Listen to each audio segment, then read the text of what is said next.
10만 뷰 터졌던 임원 면접 영상에서도 다들 좀 궁금해했던 건데 결국 뭐 느낌 아닌가요? 누구는 합격 관상이고 누구는 탈락 관상이라는 말, 전문가가 보시기엔 그 한 끗의 실체가 대체 뭘까요? 우리 임원 면접이 오늘 보니까 15만 뷰가 됐더라고요. 나도 채용할 때 과학적 선발 기법을 기업에 이제 안내를 하면서 나도 어느 기준이 넘어가면 느낌으로 채용을 할 때가 있어. 느낌은 굉장히 종합적인 거야. 그게 어떤 거냐면 단순히 눈, 코, 입 모양이 아니에요.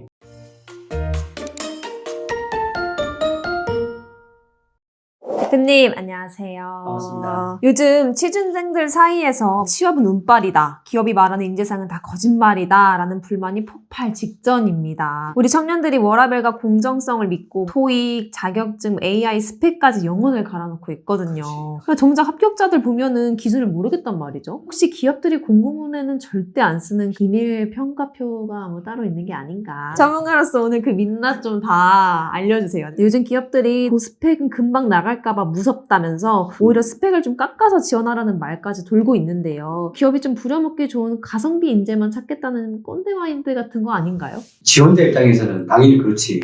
가성비만 찾는다고 하는데 기업 입장에서 한번 생각해 볼 때 2025년, 26년 기준으로 본다면 한 사람의 신입사원을 뽑고 아깝하게 만드는데 걸리는 시간, 비용이 어느 정도 걸까? 최소 1년에서 한 6천에서 8천만 원까지도 들어. 그런 비용을 들였는데 만약에 그 지원자가 1년 만에 혹은 이내에 나간다? 그러면 그게 매몰 비용이 되는 거지. 그러면 또 채용을 해야 되는 시간이 걸릴 거고 또 교육을 해야 되고 근데 걔가 또 나가. 회사에서 미쳐버리는 거지.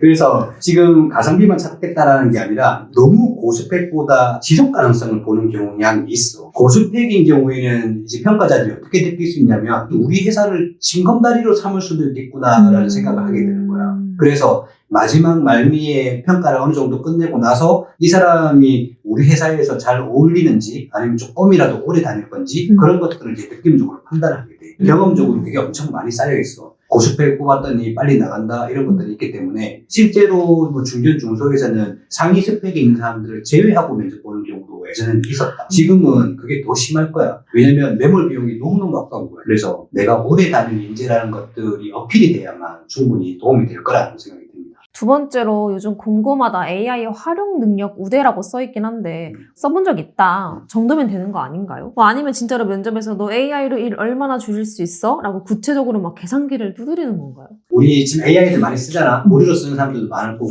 혹은 유료로 쓰는 사람들도 있을 거야.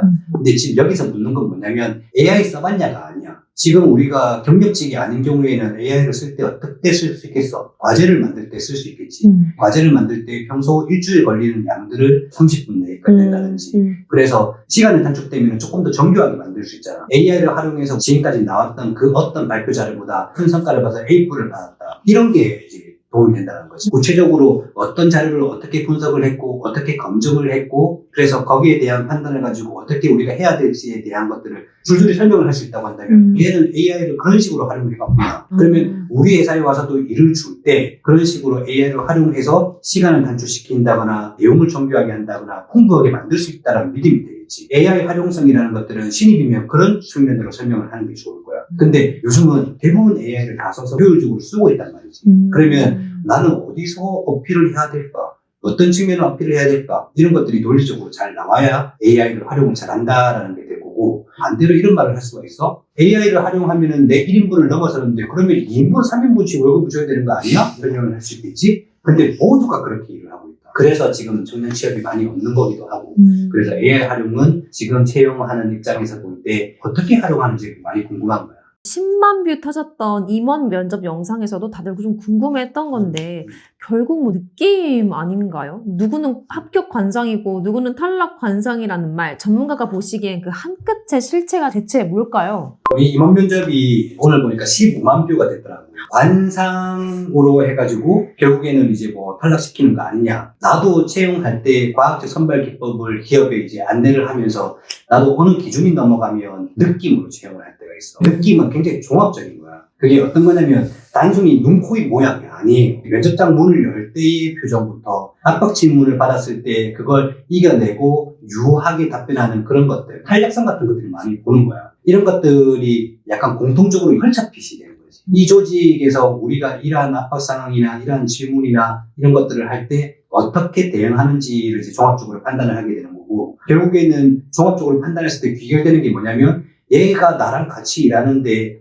아침에 회의 시간에 내 혈압을 오르게 할 친구인지 아니면 든든한 그런 우리 직원이 될지 이런 것들을 종합적으로 판단하는 거지.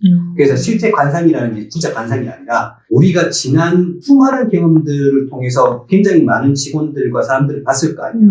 대체적으로 분위기가 험악해졌을 때 유하게 만드는 사람, 뭔가 자료가 부족했을 때 빨리 인정을 하고 이 부분 내일까지 뭐 보고하겠다고 이제 탄력성 있게 이야기하는 사람, 이런 사람들이 일을 잘해왔다는 걸 알게 되니까 그런 모습들을 보고 싶어 하는 거지. 그래서 관상이라고 이야기하는 건 틀렸다. 다만 우리가 평가자들의 경험을 통해서 이 사람이 어떤 태도, 어떤 유연성, 어떤 탄력성을 가지고 있는 건지를 우리가 종합적으로 판단하게 됩니다. 그렇게 보면 될 것 같아요. 듣고 보니 기업의 입장이 이해는 가는데 취준생들 입장에서는 좀 벽이 높게 느껴지네요. 그래도 오늘 이 비밀을 좀 알았으니까 새로 전략을 짤 수는 있겠네요. 좋아요, 구독, 알림 설정까지. 오늘 내가 기업의 속마음을 이제 가감없이 까발린 이유는 헛된 곳에 힘 빼지 말고 자격증 하나 더 딴다, 아니면 교육 같은 거 좀 더 받는다, 이런 거 중요해. 근데 지금 이야기는 서류 전형을 통과했을 때의 이야기, 그런 것들을 좀 참고해 줬으면 좋겠고, 이것들은 내 개인의 이야기가 아니라 내가 만난 수많은 공공기관 대기업들의 임원 면접에서 일어났던 일들이야. 그렇기 때문에 이 말들은 진짜 명심해야 되는 부분이에요. 여러분들이 취업을 해서 사회의 일원이 되는 것, 이런 것들도 굉장히 중요하고, 우리 영상의 조회는 어떻게 되냐? 소방가족 희망 나눔이라는 게 전액 기부를 하고 있지. 유튜브 중에서 기부하는 채널들은 많지만 전액 기부라고 거는 경우는 없어. 근데 우리는 진짜 전액 기부예요. 그래서 조금은 이제 아쉬운 면이 있더라도 끝까지 시청해 주시고 많은 분들한테 안내를 해주시고 채용이 됐으면 좋겠어요. 그리고 여러분들도 도움이 되는 역할을 했으면 좋겠습니다. 이상입니다. 감사합니다.